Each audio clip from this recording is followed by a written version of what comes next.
Nous lisons 1 Thessaloniciens chapitre 5 à partir du verset 1. Pour ce qui est des temps et des moments, vous n'avez pas besoin, frères, qu'on vous en écrive. Car vous savez bien vous-même que le jour du Seigneur viendra comme un voleur dans la nuit. Amen. Pour ce qui est du temps que le Seigneur doit venir, pour ceux qui croient et pour ceux qui espèrent être sauvés, nous n'avons pas besoin qu'on nous rappelle. Pour ceux qui ont appris à marcher dans la sainteté, le Seigneur lui-même a dit, persévérez jusqu'à la fin dans Matthieu, et c'est là où vous allez être sauvés. Beaucoup de personnes, les imposteurs, disent que Jésus-Christ ne reviendra plus. Mais selon les saintes lettres, nous savons qu'il revient bientôt chercher l'Église. Toutes les prophéties dans le livre de la vérité se dessinent. Le monde, 1 Jean 5, 19, étant sur la puissance satanique. Comment les gens vont se poser la question, le monde est sur la puissance satanique, comment? Celui qui gouverne le monde.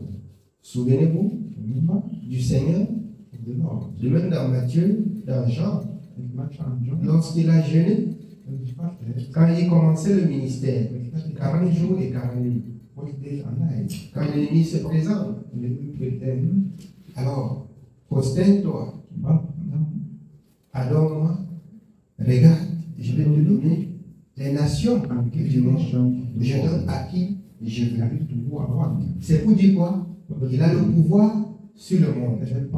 C'est vrai, il a le pouvoir sur le monde.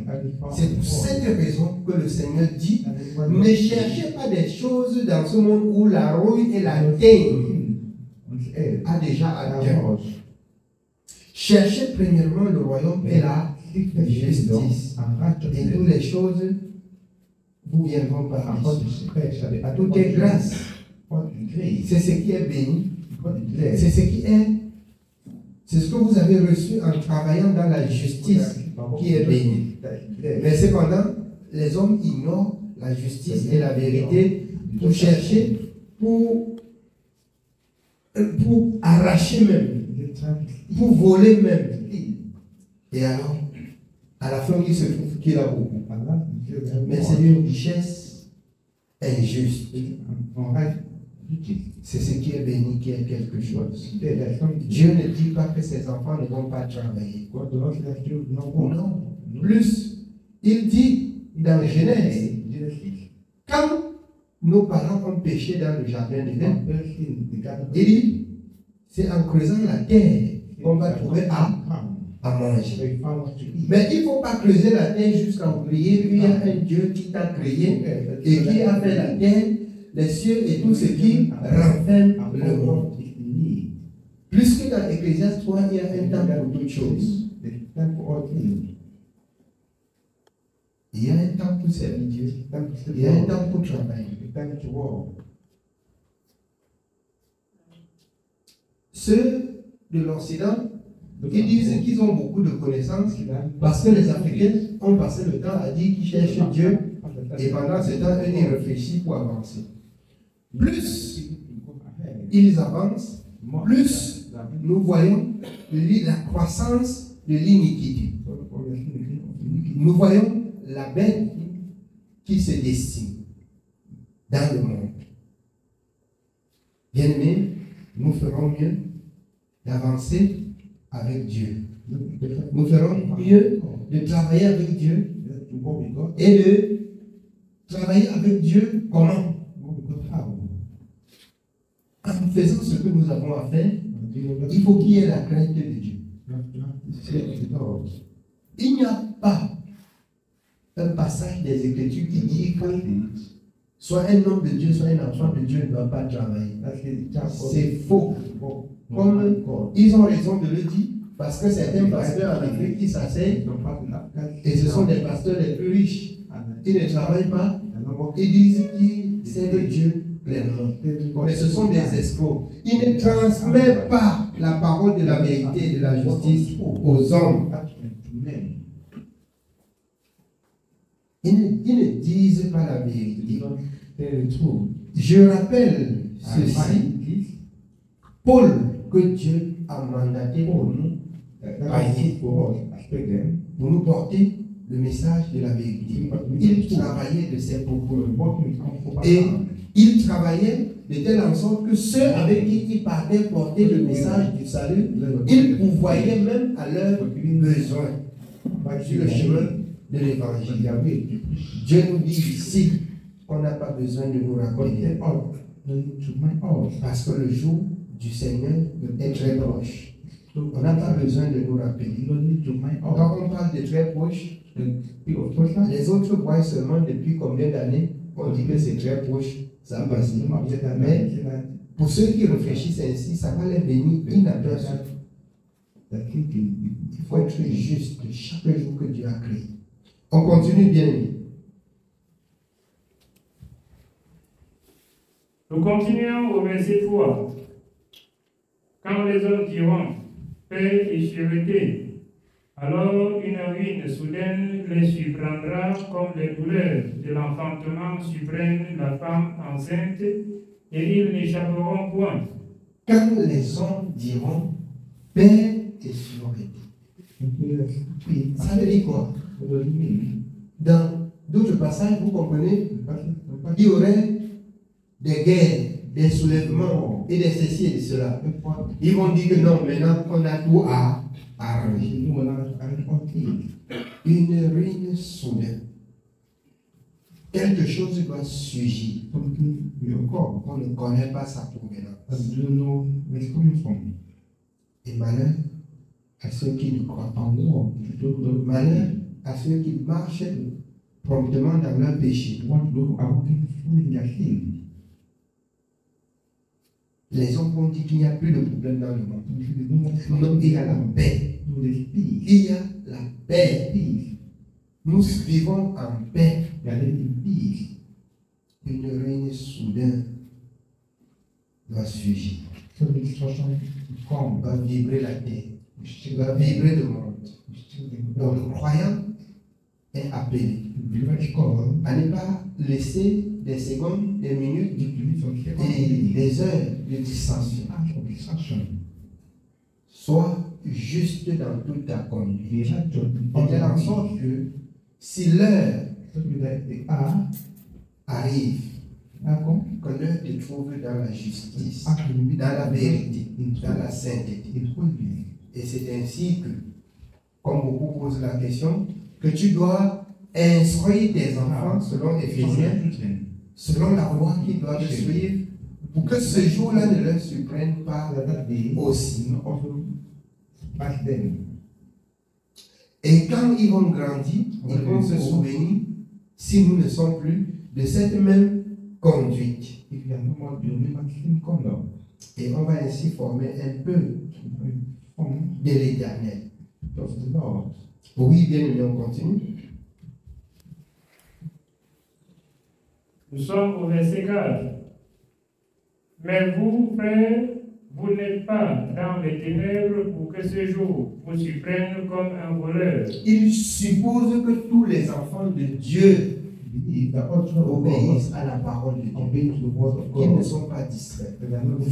Vous n'êtes pas des ténèbres pour que ce jour vous surprenne. Nous ne sommes pas des ténèbres pour que ce jour nous surprenne. Les ténèbres, ce n'est rien d'autre que la mauvaise vie, la méchanceté, l'incrédulité, la mauvaise vie, tout ce que Dieu a interdit. Nous ne sommes pas des ténèbres. Il faut que ce jour nous trouve dans la justice.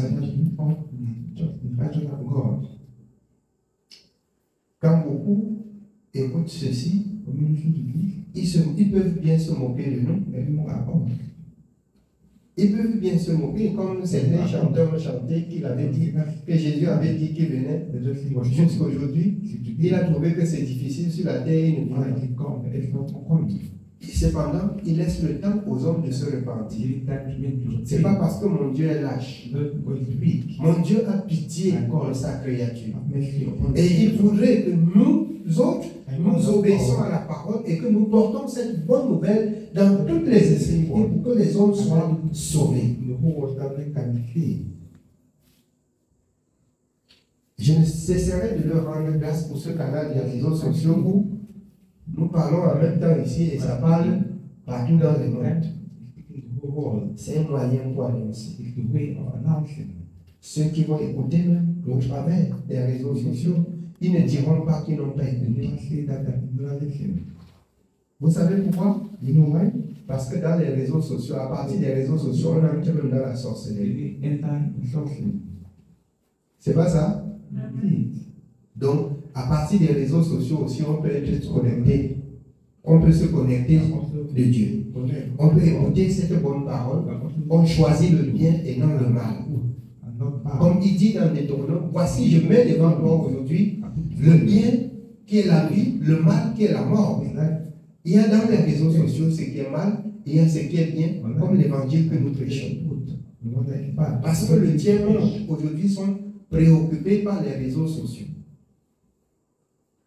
Et il a plu à l'Éternel de nous donner une page pour que la bonne nouvelle se répande. Même si le monde a décidé d'arrêter Internet maintenant, c'est déjà parti. C'est déjà parti. Et je vais vous dire, ce que nous avons déjà prêché sur Internet peut sauver les âmes, peut délivrer de la mort, peut donner aux gens de savoir faire la différence entre la saine doctrine et les doctrines diverses et étrangères. Amen. On continue. Nous continuons au verset 5. Vous êtes tous des enfants de la lumière et des enfants du jour. Nous ne sommes point de la nuit ni des ténèbres. Ne dormons donc point comme les autres, mais veillons et soyons sobres. Nous ne sommes pas de la nuit. Nous ne sommes pas des ténèbres. Veillons et ne dormons pas. Ça indique la distraction. Ne sois pas distrait. Occupe-toi de ce que Dieu a dit. L'apôtre Paul, il a même dit ici, pour mieux vous éclairer encore, dans Romains 13 à partir du verset 11. Alors qu'on revient, venez Romains 13 à partir du verset 11.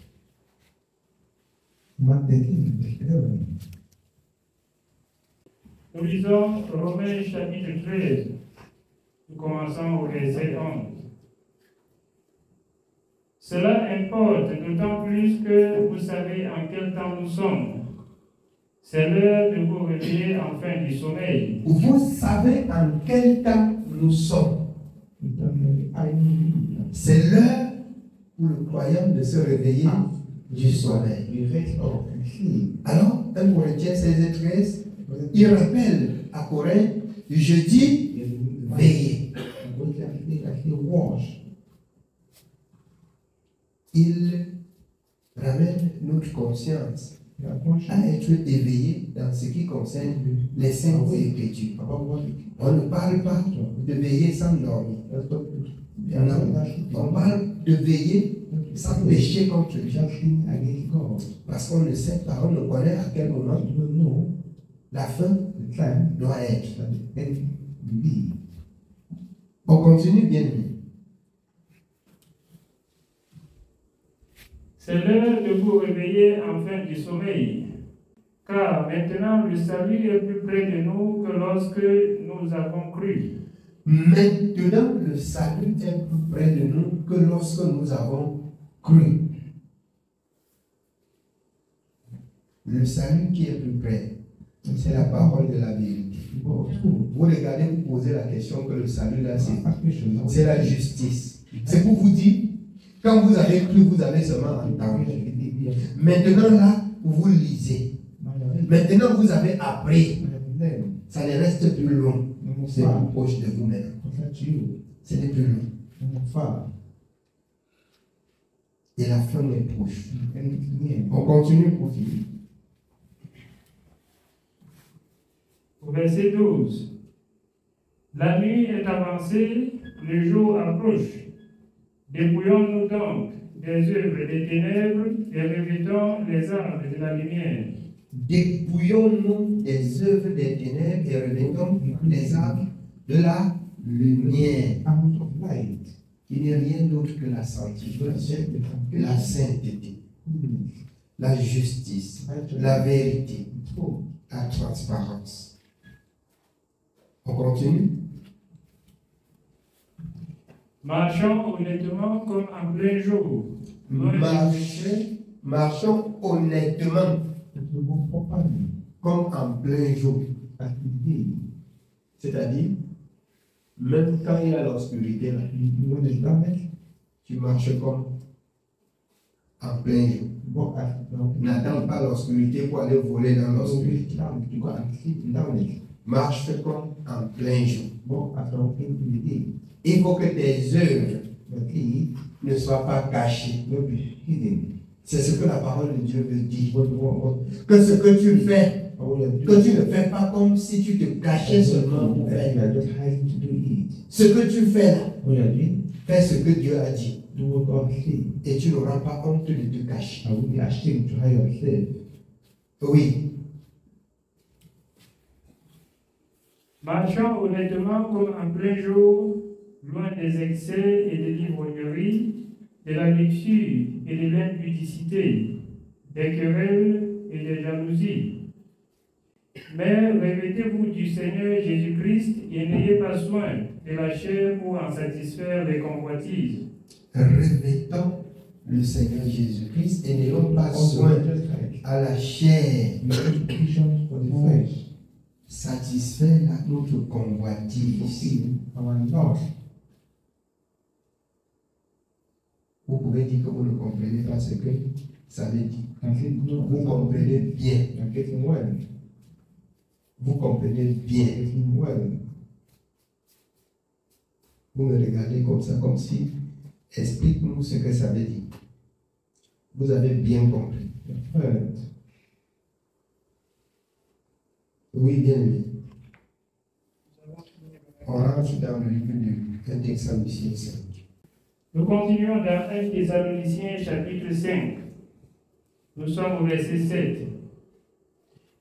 Car ceux qui dorment, dorment la nuit, et ceux qui s'enivrent la nuit. Mais nous qui sommes du jour, soyons sobres, ayant revêtu la cuirasse de la foi et de la charité, et ayant pour casque l'espérance du salut. Car Dieu ne nous a pas destinés à la colère, mais à l'acquisition du salut par notre Seigneur Jésus-Christ, qui est mort pour nous, afin que, soit que nous veillions, soit que nous dormions, nous vivions ensemble avec lui. C'est pourquoi exhortez-vous réciproquement et édifiez-vous les uns les autres, comme en réalité vous le faites. Nous vous prions, frères, d'avoir de la considération pour ceux qui travaillent parmi vous, qui vous dirigent dans le Seigneur et qui vous exhortent. Ayez pour eux beaucoup d'affection à cause de leur œuvre. Soyez en paix entre vous. Nous vous en prions aussi, frères, avertissez ceux qui vivent dans le désordre, consolez ceux qui sont abattus, supportez les faibles, ayez de patience envers tous. Prenez garde que personne ne rende à autrui le mal pour le mal, mais poursuivez toujours le bien, soit entre vous, soit envers tous. Soyez toujours joyeux, priez sans cesse. Rendez grâce en toutes choses, car c'est à votre égard la volonté de Dieu en Jésus-Christ.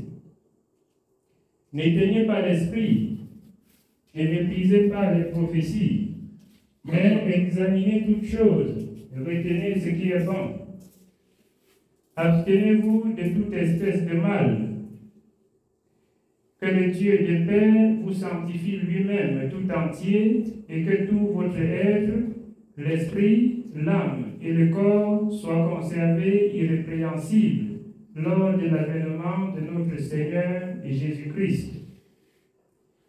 Celui qui vous a appelé est fidèle et c'est lui qui le fera. Frères, priez pour nous. Saluez tous les frères par un seul baiser. Je vous en conjure par le Seigneur que cette lettre soit lue à tous les frères. Que la grâce de notre Seigneur Jésus-Christ soit avec vous. Amen. Amen. Voilà le conseil de Dieu pour ce soir. Que le Seigneur soit béni. Pour nous qui travaillons pour notre salut, il faut que nous allons, comme l'apôtre Pierre indique dans 2 Pierre 3,17, croissons dans la connaissance et dans la grâce. Ne cédons pas à la convoitise.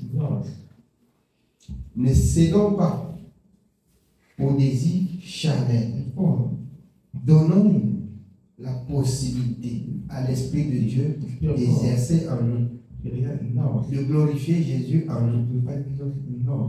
De cela dépend de nous. Si nous avons la bonne volonté, comme c'est écrit dans Ésaïe chapitre 1, si nous avons la bonne volonté d'obéir à Dieu, il nous viendra au secours. Parce que Jean 15, 5, sans lui, nous ne pouvons rien. Si nous nous arrangeons à mettre en pratique de nous-mêmes, nous ne pouvons rien. Mais si nous lui présentons nos faiblesses, avec un engagement sincère, toutes ces choses pour nous restent possibles. Amen. Que le Seigneur nous bénisse.